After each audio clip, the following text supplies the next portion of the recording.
Shalom, shalom, nous vous bénissons tous au nom de Jésus-Christ et de l'éternité qui est revenu avec des révélations spirituelles véritables de l'éternité pouvant nous permettre à devenir des éternels et puis retourner à l'éternité. Nous allons parler des serviteurs fidèles et prudents. Serviteurs fidèles et prudents. Puisque Jésus-Christ demeure le serviteur de l'Éternel, Dieu aussi demeure le serviteur de l'Éternel. Alors, lorsque l'Éternel enseigne, ça fait l'Éternel est Dieu, ça fait l'Éternel est Christ. Donc, l'enseignant qui enseigne ici, c'est l'Éternel. Jésus-Christ n'a pas de parole, Dieu n'a pas de parole. Le propriétaire de la parole, c'est l'Éternel. Mais lorsque l'Éternel donne à Dieu sa parole, maintenant Dieu devient propriétaire de la parole de l'Éternel. Là, ça fait l'Éternel enseignant au travers de Dieu. Puisque Dieu devant l'Éternel, c'est une épouse, c'est une femme, mais c'est une femme sage de l'Éternel. Ce n'est pas la femme des hommes, c'est la femme sage de l'Éternel. Jésus-Christ devant l'Éternel, c'est une épouse, parole de l'Éternel. C'est une femme sage aussi, c'est la femme de l'Éternel. C'est comme ça que l'Éternel marche ensemble avec ses deux épouses. Ça dit que les représenter comme des anges de l'Éternel, représentés comme les deux oins. Les deux oins, c'est Christ et Dieu. Ils sont oins par l'Éternel lui-même. Ils sont oins lorsque l'Éternel les donne l'inspiration. Et vous allez voir dans Zacharie 5, 9 là-bas, les deux femmes là, les vents soufflaient dans leurs ailes. Les vents, c'est l'Éternel. Il donne l'inspiration à Dieu. Dieu enseigne. L'Éternel donne l'inspiration à Jésus-Christ et Jésus-Christ enseigne. Mais lorsque l'Éternel donne l'inspiration à Jésus et Jésus reçoit cette inspiration, Jésus devient propriétaire de la parole de l'Éternel. Lorsque l'Éternel donne l'enseignement à Dieu, Dieu aussi devient propriétaire de la parole de l'Éternel et il enseigne. Et ça fait l'Éternel Dieu, ça fait l'Éternel enseignant au travers de Christ. Donc ça dit que la délivrance de l'Éternel nous revient qu'au travers de ces deux serviteurs ici.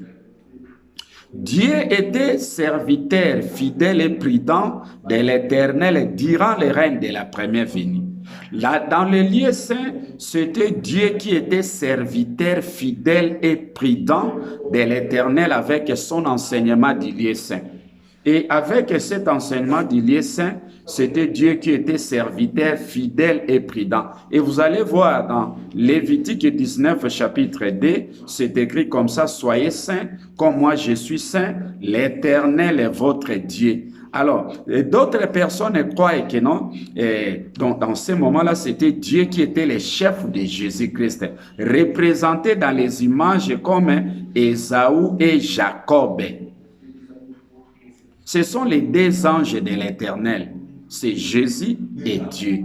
Et ce sont aussi les deux serviteurs, ce sont les deux oins qui se prosternent devant le Seigneur de toute la terre. Le Seigneur de toute la terre, c'est l'Éternel lui-même. C'est lui le Saint-Esprit, c'est lui qui donne l'inspiration. Lorsqu'on parle le Saint-Esprit, c'est l'Éternel lui-même. Mais lorsque l'Éternel enseigne au travers de Dieu, c'est le Saint-Esprit qui anime Dieu. Lorsque l'Éternel enseigne au travers de Christ, c'est le Saint-Esprit qui enseigne au travers de Christ. Donc, le Saint-Esprit, c'est l'Éternel lui-même. Alors, Dieu était serviteur fidèle de l'Éternel durant le règne de la première venue dans les lieux saints. Mais Jésus-Christ demeure donc fidèle serviteur de l'Éternel dans les lieux très saints. C'est là où on voit la fidélité de Jésus-Christ. Jésus-Christ qui était mort, revenu à la vie, qui est monté à la montagne de la transfiguration de Matthieu 17, puisque la Bible dit là-bas, Jésus prit avec lui Pierre, Jacques et Jean et les conduisit à l'écart sur une haute montagne et il fit transfigurer. Ce n'est pas il fit transfigurer, mais c'est l'Éternel qui l'a transfiguré au travers l'enseignement du 10e jour.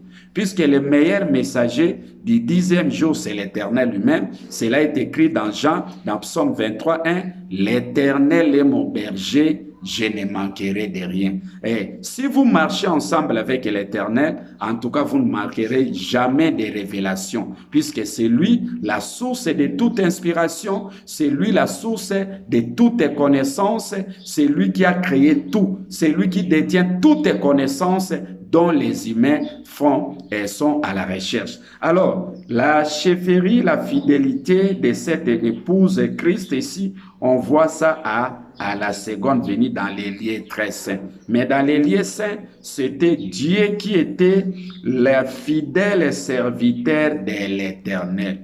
Vraiment que l'Éternel vous bénisse, c'était juste une image flash info pour vous informer, à savoir que non, Dieu était le chef de Jésus-Christ dans les lieux saints, mais dans les lieux très saints des Hébreux 9, 11 à 12, c'est Jésus-Christ maintenant qui devient l'enseignant en chef de Dieu à la seconde venue. Que l'Éternel vous bénisse et qu'il vous fasse cette grâce de comprendre l'enseignement du messager du 10e jour, qui est l'Éternel enseignant au travers de Christ. Que l'Éternel vous bénisse et qu'il vous accorde cette oreille de comprendre les enseignements de l'éternité, prêcher au travers de Christ, prêcher au travers de Dieu, pouvant nous permettre à faire de nous des éternels et puis retourner à l'éternité. Ça dit que l'éternité, l'Éternel nous donne l'éternité qu'au travers de Dieu.